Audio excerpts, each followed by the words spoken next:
what's up, people? It's me again with another video. I think it was a day ago I shared a video and I talked about an experience that I had, and that I almost died from that experience. So I don't know if you've seen that video or not, but I wanted to share another story, another time where I would have been dead again, but another time. So you see, my point is that God has a purpose for me, and not just for me, but for others, you know. And sometimes we have to find out what is that purpose. So I think I'm getting aligned with my purpose, you know. Sorry, it's kind of dark and this thing doesn't even work right here. So I'll try to, like, I guess, hold my phone where there's light or something. Because it's dark in here. My little phone thing that holds my phone, it just keeps on falling off. It's just not strong enough. You can see it. It's not strong enough. But yeah, I wanted to share that, you know, when I was in the gang life, I have an experience in the gang life, and I have another experience in the drug life. I have more. Probably the same. But let me share with the gang life first. I had an experience where my cousin, he's from my neighborhood, right? And stuff like that. And so he got kicked out of the country. So they took his visa, they took all his papers. He did all kinds of stuff right here. So one time, I could see now. I could see myself. So one time, I was so high, and somebody came down. I think I might shared this before.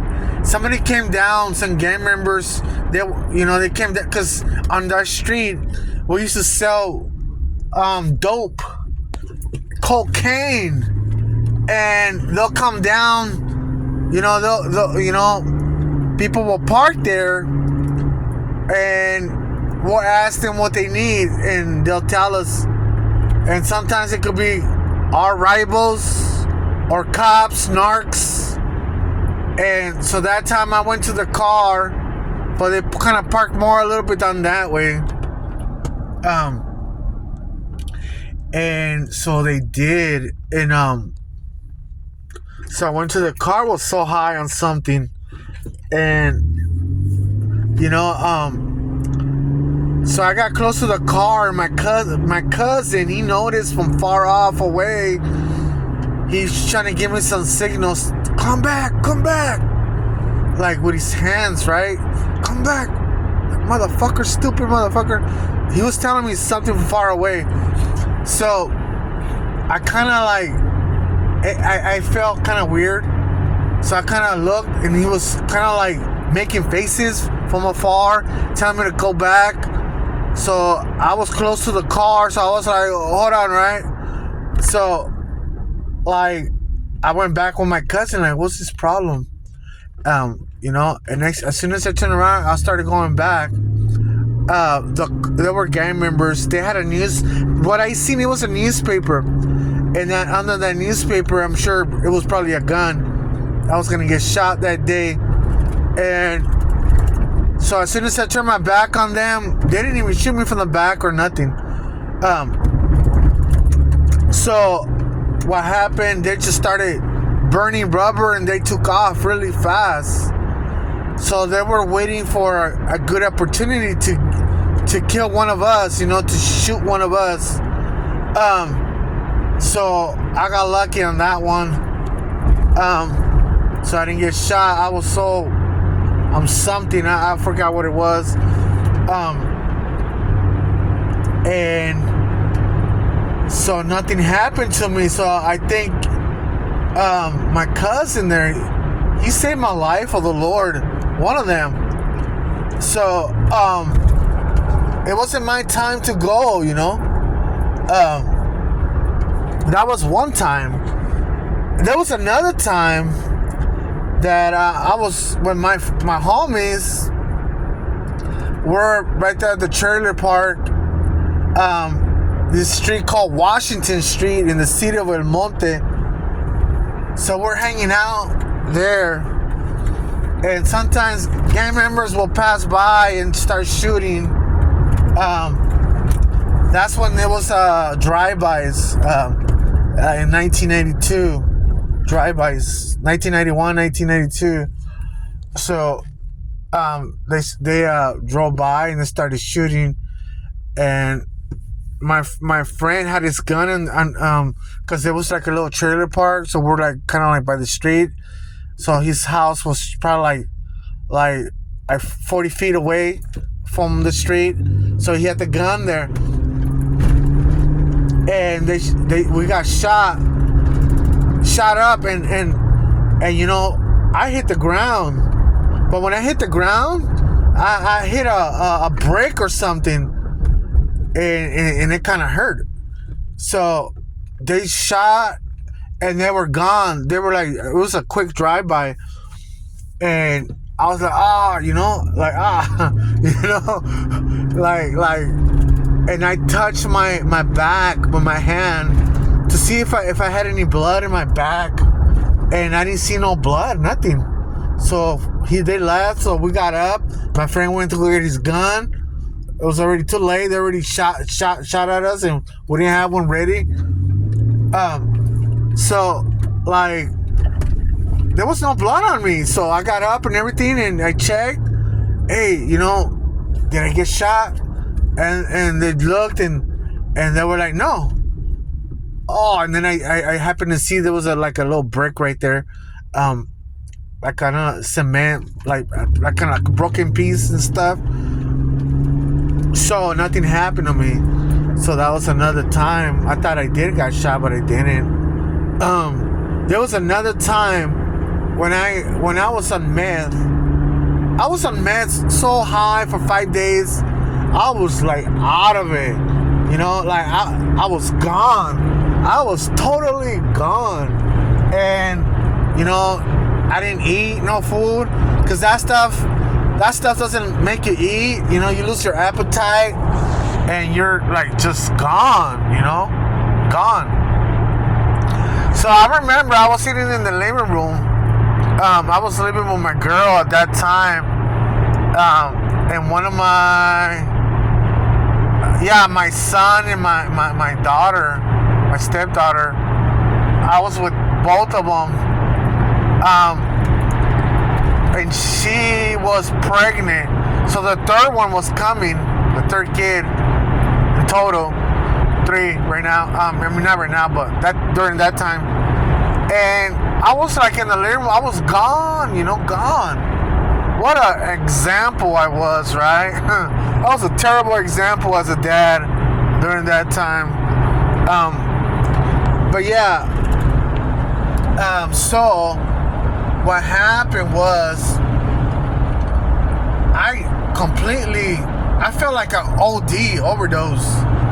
I felt like that's it, I was gone. So when I was like completely gone, man, I had more experiences in this. When I was completely gone, like, I remember my last thoughts, you know, like, God, give me a chance. I went to God, straight directly to God. I knew I was gone. I knew something wasn't right with me. I was gone. I was like, I'll change, whatever, right? My last thoughts, I couldn't even speak, so my last thoughts were doing my last work, you know? So, before I know it, I caught my breath back. It was just some weird stuff. And yep, I felt like peace. I felt like peace very high. So I managed just like to go to sleep, you know, and then The next day, I started getting sober, but I kept on relapsing some more times. There was another time, I don't know if the phone's still working, still recording. There was another crazy time. This was a crazy time. I don't know if I shared this before. There was another time I was so high again for days again, and I was trying to go to sleep with my girl, and I closed my eyes. I was on my back, like closed my eyes, trying to go to sleep. And I was like, kind of like, I couldn't breathe. I was like drowning without breath. Like, I didn't have no breath. So I was like, I couldn't catch my breath. I needed some air. Like, I was gone. So I jumped on top of the bed. It was like a king size, a queen size bed. I jumped on top of the bed. So my girl freaked out. She woke up. She saw me with, I couldn't breathe, right? So right there, there's a window. Oh man, there's no parking. Right there, there's a window. There's a window right there by the bed. So I wasn't thinking at all. I was gone again on that meth stuff. So, oh man, okay. Let me turn off these lights. So I was gone. Oh, just flash it like that. So there's light over there. So I was like completely. Oh, excuse me. I was completely gone.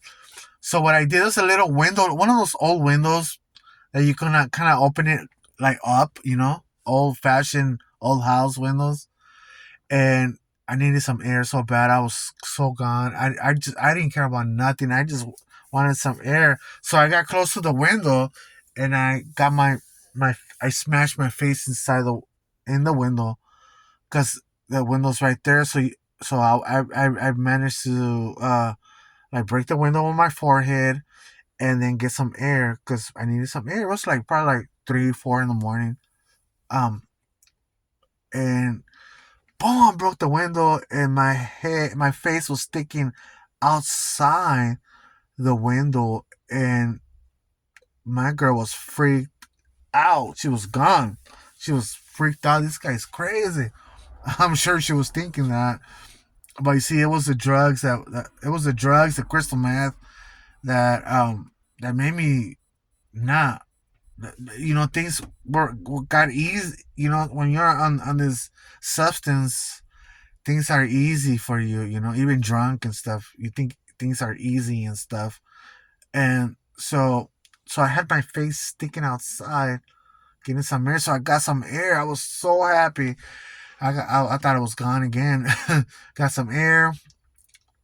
So I put my head inside the window with my hands inside, because I had one hand outside the window too.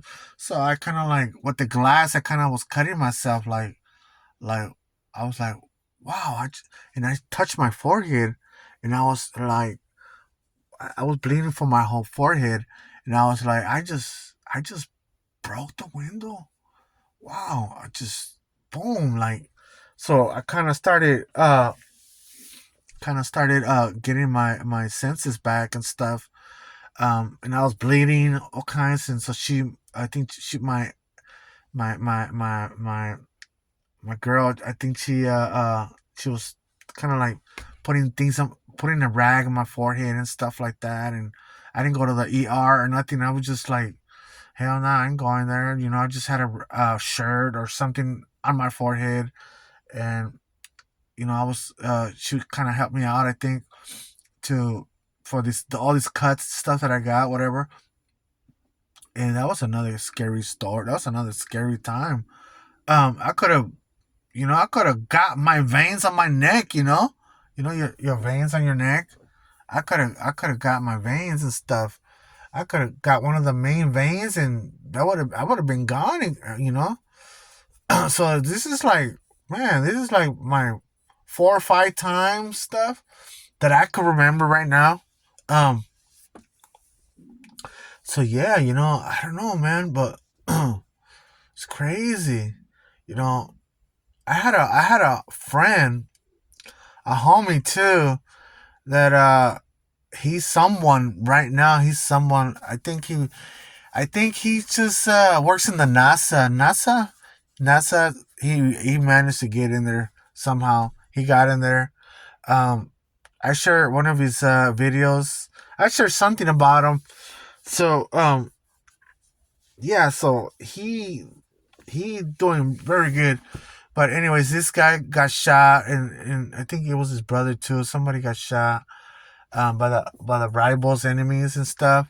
My friend got shot multiple times, and his brother or my other homie, I forgot who it was. He only got shot one time.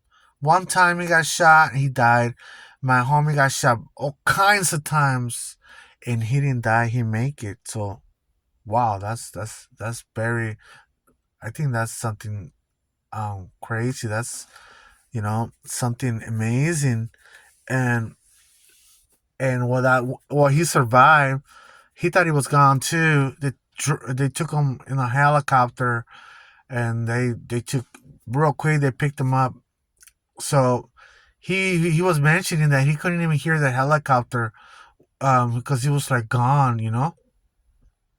When the noise of the helicopter, he couldn't like listen to it. So so he survived.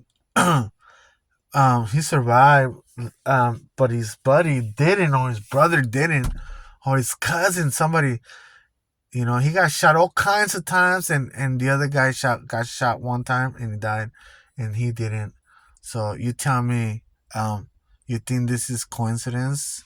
You think this is something? You think God intervening to this in these things?